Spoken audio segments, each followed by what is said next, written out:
Bonsoir Monsieur Rousseau, est-ce que vous pouvez vous présenter s'il vous plaît? Bonsoir Adrien. Alors moi je suis venu pour le titre, hein, Felcon, ça me va très bien. Et le petit ange que vous voyez sur la photo n'était pas du tout un ange, c'était aussi un cancre, donc on va se faire concurrence avec l'autre cancre. Je suis un gamin de la banlieue. Hein, immeuble, Villiers-le-Bel, l'endroit où était Doc Gynéco, 10 étages, 10 escaliers. Et je vais vous la faire courte hein, quand même, mais depuis la banlieue, lycée de Sarcelles, la Sarcellite, ça vous dit quelque chose? Et j'étais non pas le petit ange qui est là, mais juste après, un cancre épouvantable qui ne faisait pas attention, qui croyait qu'il n'allait pas réussir, et qui est, après, parce qu'il faut la faire courte, j'ai été directeur de l'école franco-américaine de la Silicon Valley, j'ai été formateur à Moscou, et j'ai été inspecteur de l'éducation nationale en Savoie, après d'autres postes, et je suis actuellement président d'une université populaire, celle d'Albertville en Savoie, qui s'est donné comme but de continuer à apprendre toute sa vie. De celui qui ne voulait pas apprendre à celui qui s'arrange pour que les autres puissent continuer à apprendre toute leur vie. Voilà. Est-ce que vous pouvez nous décrire le mauvais élève que vous étiez? Le mauvais élève, si vous saviez. Si vous saviez, le petit gars qui était derrière était armé d'à peu près deux choses. Un ricanement sardonique et un pistolet à eau. Et il était absolument intraitable avec ceux et celles, professeurs, qui ne savaient pas l'intéresser. Bah oui, tout simplement. Donc, prof de maths, dès qu'il avait le dos tourné, la personne que vous avez en face de vous et qui a fini par apprendre quelques langues vivantes au fur et à mesure de sa carrière, a eu un jour moins 32 en allemand, qu'il parle couramment, et il a eu moins en mathématiques, et après un certain nombre de bonnes notes, malgré tout, au bac, il a eu 2 en mathématiques également, ce qui n'a pas empêché de passer ensuite des études universitaires. Voilà, donc ça c'était le mauvais élève. Le pistolet, j'étais excellent tireur au pistolet à eau. Voilà. Et alors comment ce mauvais élève a pu s'améliorer dans le temps? Alors, ce mauvais élève, tout simplement, il y a une très belle histoire d'un Suisse qui s'appelle Peter Bixel, qui s'appelle l'histoire de celui qui ne voulait rien savoir. Alors, il y a un gars qui veut rien savoir du tout, qui ferme donc y compris les lumières pour plus savoir s'il fait jour ou nuit, et il s'aperçoit finalement que c'est pas possible de ne plus rien savoir. Et ensuite, il se met à avoir envie de tout savoir. Et de tout savoir, y compris, comme il y a déjà des horaires de chemin de fer, il se met à avoir envie d'apprendre le nombre de marches qu'il y a devant chaque gare de Suisse, parce qu'il veut savoir un certain nombre de choses que personne avant lui n'a appris.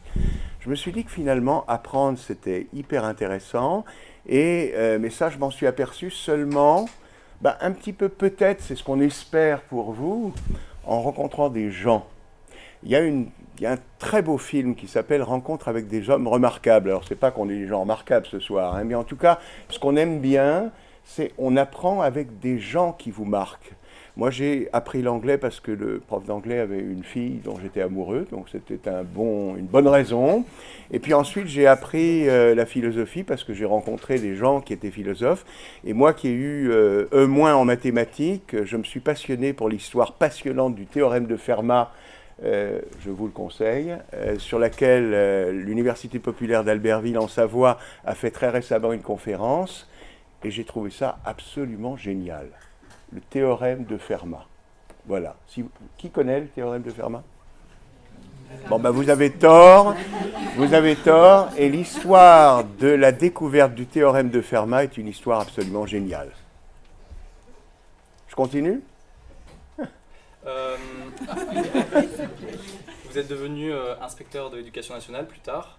Alors pourquoi inspecteur de l'éducation nationale et comment? Alors, je ne suis pas devenu inspecteur de l'éducation nationale tout seul. J'ai d'abord monté une école à Bristol. J'ai été prof en Allemagne. J'ai été formateur en Russie. J'ai été directeur d'établissement donc en Californie. Et puis également attaché culturel en Amérique latine à un moment donné. Mais tous ces postes étaient des postes qui, à chaque fois, donnaient envie d'apprendre à travers des choses. Voilà. Et vous me répétez la question? Pourquoi inspecteur de l'éducation nationale? Alors, pourquoi inspecteur de l'éducation nationale? Ben, c'est parce que l'inspecteur de l'éducation nationale, vous savez ce que c'est ou pas? Un inspecteur de l'éducation nationale, alors vous savez, c'est le mec qui est avec la baguette et qui... Non, c'est pas ça.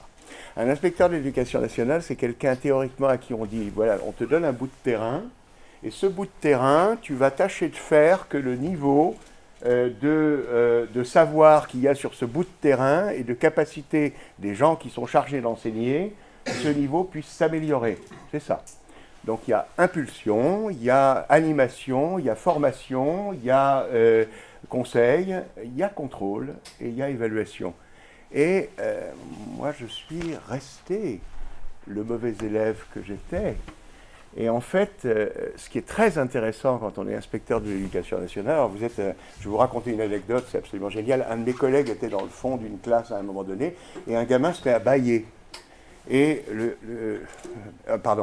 l'inspecteur se met à bâiller, c'était juste après le repas de l'après-midi, et le gamin qui lui dit « Toi aussi, tu t'emmerdes ?» Voilà. Si vous voulez, l'inspecteur de l'éducation nationale qui est dans le fond de la classe, il est là pour regarder la manière dont l'apprenant apprend. Et c'est bien simple. Apprendre, il y a un certain nombre de critères. Si ça vous intéresse, on pourrait y revenir un petit peu plus tard. Il s'agit de regarder si les gens sont attentifs, il s'agit de regarder si les gens sont engagés, il s'agit de regarder si les gens sont en position éventuellement d'avoir envie de s'entraîner pour apprendre, et il s'agit de regarder si les gens vont pratiquer, alors attendez, c'est terrible, la métacognition, c'est horrible ce terme-là, ça veut tout simplement dire, est-ce qu'ils sont capables de réfléchir à la manière dont ils ont appris? En gros, est-ce que ce soir, vous allez vous souvenir de 2-3 trucs qu'on vous aura racontés, ou est-ce que vous aurez complètement oublié tout demain? Et c'est ça, un inspecteur de l'éducation nationale. Voilà. Donc, est-ce que vous pouvez revenir sur la définition d'apprendre? Qu'est-ce qu'apprendre selon vous? Alors, vous connaissez l'adage, hein, apprendre c'est allumer un feu, ça n'est pas remplir un vase, etc., etc. Moi, je dirais tout simplement, c'est permettre de relier les choses. Quand quelqu'un n'apprend pas, c'est parce qu'il ne fait pas le lien entre ce qu'il est là au début lui-même et puis ce qu'on lui propose. C'est-à-dire si ça n'a vraiment aucun rapport. Et c'est tout le problème de l'école en France ou ailleurs. Qui n'apprend pas? C'est extrêmement simple. Ceux qui n'apprennent pas, c'est ceux qui sont très loin. Alors, maintenant que je suis à la retraite, je peux le dire. Une partie de nos établissements scolaires est faite pour les fils de profs ou assimilés.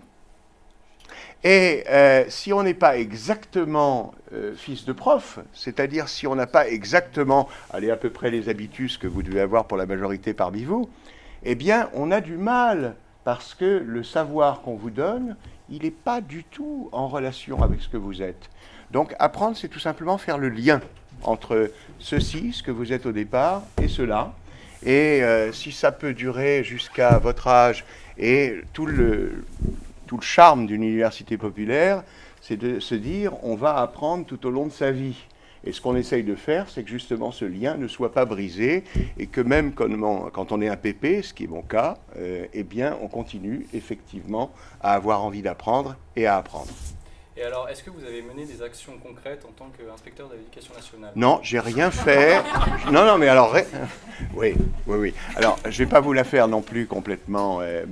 Ça serait long quand même. Mais une des actions concrètes qui m'apparaît, je me suis dit à un moment donné, quand même, dans l'apprentissage, il faudrait un jour qu'on passe de la prêtrise à la science. Et vous savez, on avait des tas de théories sur l'apprentissage, parfois c'était plus ou moins étayé, etc. Moi, ce qui me paraît extrêmement intéressant, c'est de comprendre comment, avec les scientifiques divers, qui peuvent aller de la sociologie à la psychologie, y compris à la médecine, etc., on peut apprendre ce qu'est apprendre. Et il se trouve que j'ai participé à un moment donné à quelques actions au Collège de France sur ce thème-là, avec un certain nombre de noms que vous avez certainement entendus dans les médias. Et donc, le cancre a impacté votre vie professionnelle en tant qu'inspecteur d'éducation? Le cancre était omniprésent. Et d'ailleurs, je le disais très honnêtement aux enseignants, vous n'avez pas de chance, vous avez un inspecteur, c'est un ancien mauvais élève. Vous n'avez vraiment pas de chance parce que le jour où il va être dans le fond de la classe, il sera là-bas, là où sont les cancres, je vous signale, et il sera en train de regarder justement si Oui ou non, c'est intéressant. Et si c'est pas intéressant, bah, il vous dira que c'est pas intéressant. Et j'ai eu la chance de travailler dans une circonscription extraordinaire. Allez, on va leur dire, puisqu'il y a une caméra, dans le nord de la Savoie, et honnêtement, il y a des gars qui s'y connaissent, qui ont envie d'apprendre, il y a des élèves qui ont envie d'apprendre, etc. Donc, c'était plutôt bien. D'accord? Vous êtes d'accord, hein? Alors là, j'ai une dernière question et j'aimerais que ce soit le cancre qui parle. Est-ce que vous avez un conseil pour les générations futures, surtout pour les mauvais élèves? Oh là là là là.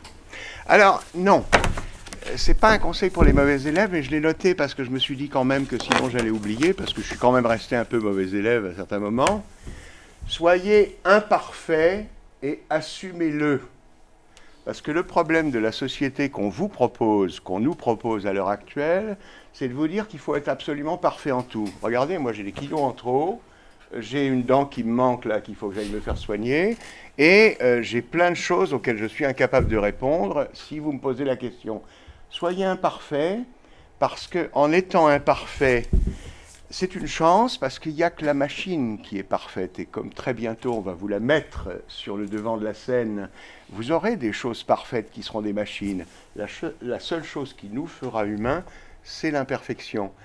Par ailleurs, regardez autour de vous, regardez la télé par exemple, les gens qui se croient parfaits ont parfois un certain nombre de défauts que vous n'avez manifestement pas envie d'avoir.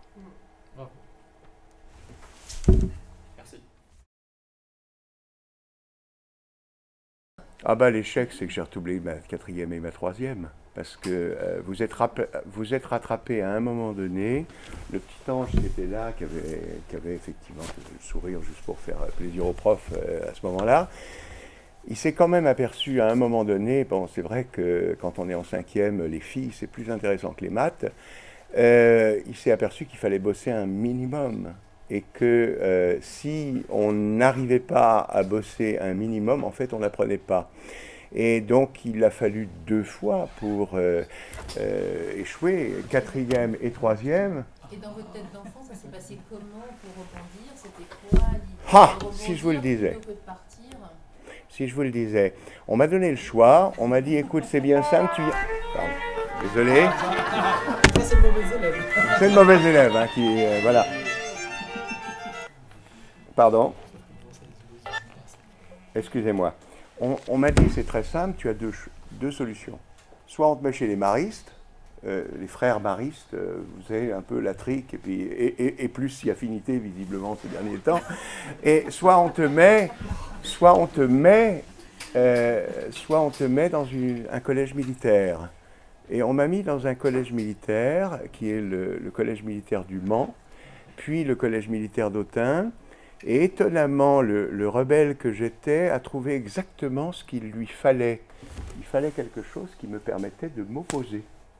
Et c'est cette opposition, parce que dès la classe de troisième, j'ai créé un club de poésie dans le collège militaire, puis un club d'échecs, etc. Cette opposition-là, c'est ce qui m'a permis de me construire. Alors, deuxième conseil, je vous souhaite d'avoir des moyens, d'avoir une opposition. Quelque chose de trop facile, bah, ça ne nous apprend rien. Ça rentre comme dans du beurre, mais ça ne nous apprend rien.